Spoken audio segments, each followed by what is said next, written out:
तो जब ये सरकार आई तो 2024 में ही आपने जनगणना क्यों नहीं शुरू कराई, हमारा सवाल ये है। आपने लगभग 2.5 साल निकाल दिए, आपने जनगणना नहीं कराई, क्योंकि अगर जनगणना हो जाती तो आज हम परिसीमन की स्टेज में होते और आरक्षण 2029 तक लागू हो जाता।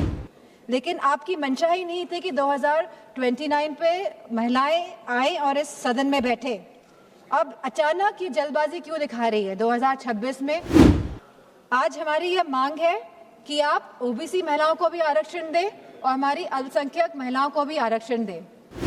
अल्पसंख्यक महिलाओं से तो किसी तरह का द्वेष, किसी तरह की चिढ़ है सामने बैठे हुए लोगों को, लेकिन मुझे पूरा भरोसा है कि जो हमारे यूपी के सांसद हैं भारतीय जनता पार्टी के, वो ओबीसी महिलाओं के लिए मना नहीं करेंगे।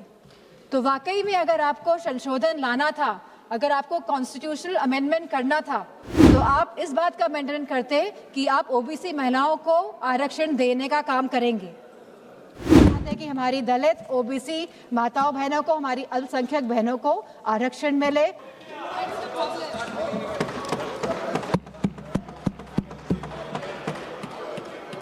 मैं धन्यवाद देना चाहूँगी अध्यक्ष महोदया का, जिन्होंने मुझे इतने महत्वपूर्ण 131वें संविधान संशोधन विधेयक पर बोलने का मौका दिया। सबसे पहली बात जो मैं रखना चाहूँगी, जो सत्ता पक्ष है वो जिस तरह की भूमिका बना रहा है कि विपक्ष लोग आरक्षण के साथ नहीं है, महिलाओं के आरक्षण के साथ नहीं है, जिस तरह की भ्रांति और भ्रम फैलाने का काम कर रही है सत्ता पक्ष के लोग, तो मैं उन लोगों से कहना चाहूँगी कि 2023 में जब नारी शक्ति वंदन अधिनियम बिल पास हुआ था, तो पक्ष और पूरा विपक्ष एक साथ होकर इस बिल को हम लोगों ने पास कराया था और ये सर्व सहमति के साथ पास हुआ था। लेकिन जो ये अब संशोधन लाया जा रहा है, तो आखिरकार सरकार क्या चाहती है? क्या सरकार वाकई में महिलाओं का सशक्तिकरण चाहती है, या इस विधेयक को लाकर, इस संशोधन को लाकर वो खुद के सशक्तिकरण के तरफ काम कर रही है? जब 2023 में विधेयक आया था, तब स्पष्ट रूप से लिखा गया था कि जनगणना होगी और समाजवादी पार्टी का ये पक्ष था कि जातिगत जनगणना हो। और कल होम मिनिस्टर साहब ने भी ये बात कही है कि जनगणना कराएंगे। अभी वो घरों की गिनती कर रहे हैं, पिछले 3 सालों में खाली वो घरों की गिनती कर पाए हैं। तो जनगणना होगी, जातिगत जनगणना होगी, उसके बाद परिसीमन होगा और आरक्षण लागू होगा। तो सभी लोग इस बात से सहमत थे। लेकिन 2024 में जब भारतीय जनता पार्टी की सरकार आई और पूर्ण बहुमत की सरकार नहीं पा पाई, सहयोगों के साथ लाई गई ये सरकार, तो जब ये सरकार आई तो 2024 में ही आपने जनगणना क्यों नहीं शुरू कराई, हमारा सवाल ये है। आपने लगभग 2.5 साल निकाल दिए, आपने जनगणना नहीं कराई, क्योंकि अगर जनगणना हो जाती तो आज हम परिसीमन की स्टेज में होते और आरक्षण 2029 तक लागू हो जाता।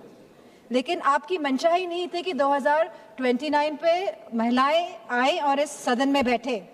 अब अचानक ये जल्दबाजी क्यों दिखा रही है 2026 में, जहां अप्रैल का महीना चल रहा है, तो लगातार जल्दबाजी क्यों दिखा रही है? सवाल इस बात पे भी होना चाहिए। तो ये सरकार जल्दबाजी, जो हम समाजवादी पार्टी का मानना है, वह इसीलिए दिखा रही है क्योंकि ये जो डिलिमिटेशन है, जो ये पूरी एक्सरसाइज है, ये सरकार एक हथियार के रूप में प्रयोग करना चाहती है खुद को सशक्त करने के लिए।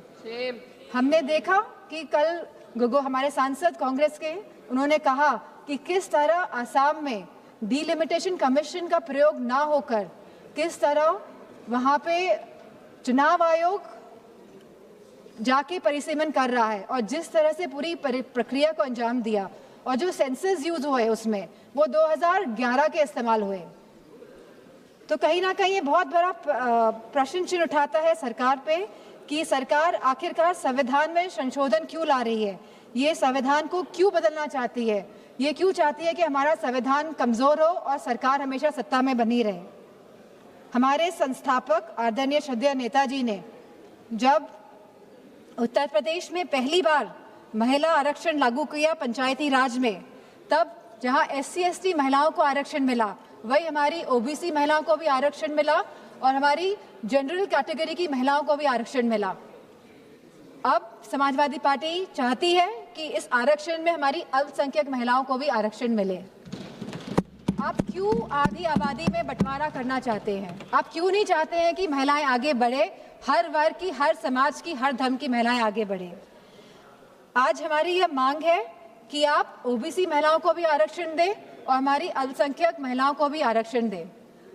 अल्पसंख्यक महिलाओं से तो किसी तरह का द्वेष, किसी तरह की चिढ़ है सामने बैठे हुए लोगों को, लेकिन मुझे पूरा भरोसा है कि जो हमारे यूपी के सांसद हैं भारतीय जनता पार्टी के, वो OBC महिलाओं के लिए मना नहीं करेंगे। तो वाकई में अगर आपको संशोधन लाना था, अगर आपको कॉन्स्टिट्यूशनल अमेंडमेंट करना था, तो आप इस बात का अमेंडमेंट करते कि आप OBC महिलाओं को आरक्षण देने का काम करेंगे।